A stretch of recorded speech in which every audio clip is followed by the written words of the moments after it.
Assalomu alaykum, hurmatli kuzatuvchilar. Men Termiz davlat muhandislik va agrotexnologiyalar universiteti qurilish va irrigatsiya fakulteti bino va inshootlar qurilish kafedrasi katta o'qituvchisi Husan va Malohat Mingnorovnaman. Hozir sizlarga men bu video darsimda binolarning issiqlik ta'minoti mavzusida yoritib beraman. Bu mavzuni yoritishda quyidagi punktlar bo'yicha to'xtalib o'taman. Ya'ni energetika samarador binolarni loyihalashtirish va qurish, issiqlikni saqlash, issiqlik yo'qotishni kamaytirish va issiqlik ta'minoti tizimlarining samaradorligini oshirish.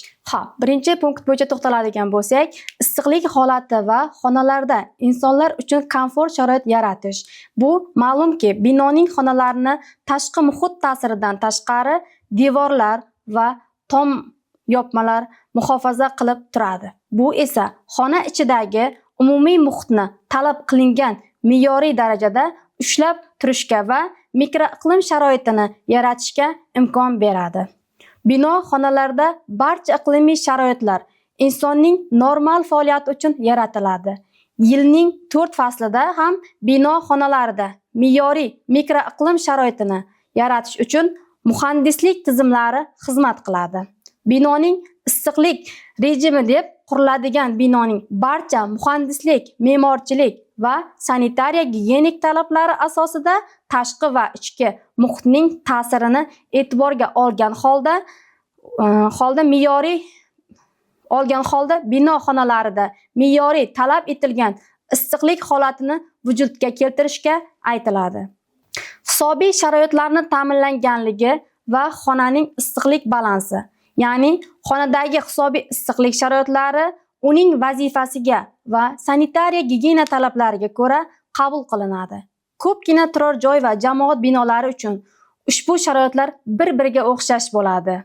Sanoat va ishlab chiqarish bir nechta guruh binolarni ajratib olish mumkinligi, ularda har taxminan bir xil sharoitlarni tayinlanadi. Ya'ni shifoxona, tug'ruqxona, bolalar bog'chasi, qat'iy texnologik rejim talabi sexlarga o'xshash binolarda hisobiy sharoitlar bilan ta'minlanganlik darajasi yuqori bo'lishi kerak.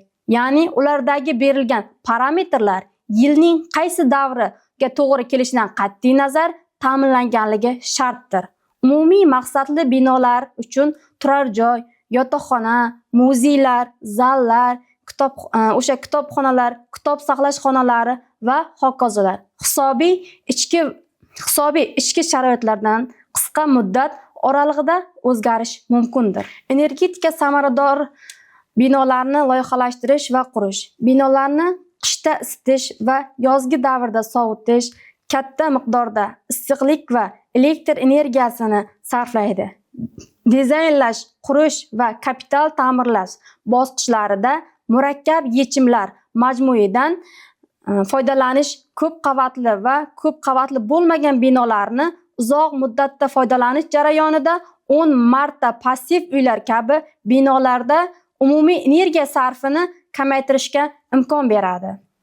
Ya'ni me'moriy yechim deraza, oynalari, balkonlari, eshiklarini o'rnatishda optimallashtirilgan nuqtai nazaridan dunyoning yon tomonlariga nisbatan binoning energetik jihatdan oqilona yo'naltirilganligi, qish oylarida binoning boshqa binosini sezilarli darajada ko'mishini oldini olish uchun binoni o'zi bir-biridan yetarlicha masofada joylashgan bo'lishi kerakdir. Ya'ni yakka tartibdagi uylarning janubiy darchalari ko'chada yoki hovliga chiqib ketadi. Shuning uchun yaqin atrofdagi uylar tomidan yuqori qavatlardagi derazalar uchun qo'llanilmaydi.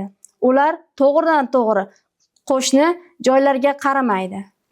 Issiqlikni saqlash, issiqlikni yo'qotishni kamaytirish, binolarning qurish va modernizatsiya qilishda izolyatsion materiallardan foydalanish, shaharlarning markaziy qismida 130-300 mm izolyatsiya issiqlikning samarali, ya'ni 60-50% tejash imkonini beradi. Past emissiya tanlangan oynadan foydalanib, issiqlik tejamkor oyna konstruksiyalarini o'rnatish issiqlikning 10-20% imkon beradi, ya'ni tejashini. Binoga kiraverishda temir beton o'rnatish va izolyatsiyalangan kirish va balkon eshiklaridan foydalanish, ya'ni rekuperativ havosini issiqlik bilan tiklanishini o'rnatish issiqlikning 20-30% tejash imkonini beradi. Yuqori tezlikda havo issiqlik pardalari sovuq havoning teshiklari orqali isitiladigan xonadonlarga kirishini oldini olish uchun ishlatiladi. Issiqlik ta'minoti tizimlarining samaradorligini oshirish.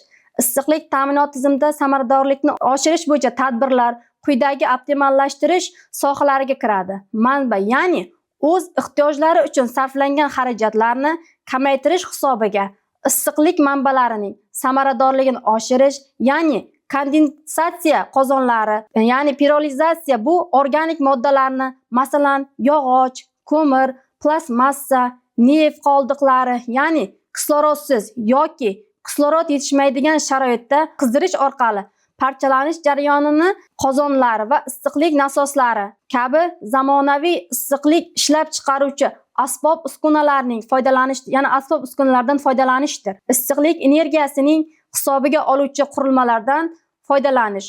Issiqlik tarmoqlari haqida atrof muhitga issiqlik yo'qotishni kamaytirish, issiqlik tarmoqlarining gidravlik rejimlarini optimallashtirish, zamonaviy issiqlik izolyatsiyalash materiallaridan foydalanish, issiqlik tarmoqlarini tashqi qismini o'rnatish uchun alikarbon qoplamalardan foydalanish, tizimdagi suvning quvurlardan chiqarib yuborilishi va ruxsat etilmagan oqimni kamaytirish zarurdir. Iste'molchilardan tashqi qoplama tuzilmalari orqali issiqlik yo'qotishni kamaytirish, ikkinchi darajali energiya manbalaridan foydalanish, yo'nalishlarni yo'qotish uchun issiqlik asbob-uskunalarini mahalliy tartibga solishdan foydalanishdir.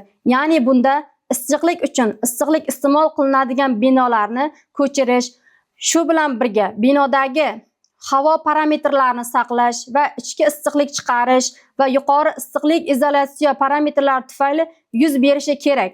Issiq energiyasini hisobga oluvchi qurilmalardan foydalanish ish soatlari mobaynida bino ichidagi havo haroratini kamaytirish demakdir.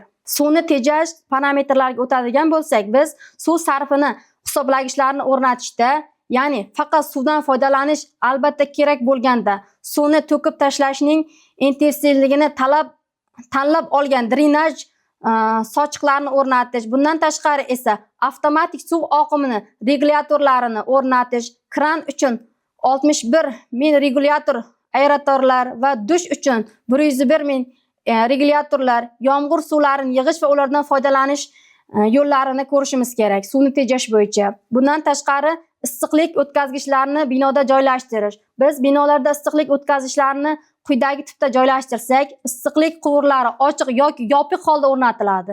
Issiqlik uzatuvchi quvurlarning ochiq holatda o'rnatilishi eng arzon va sodda hisoblanadi.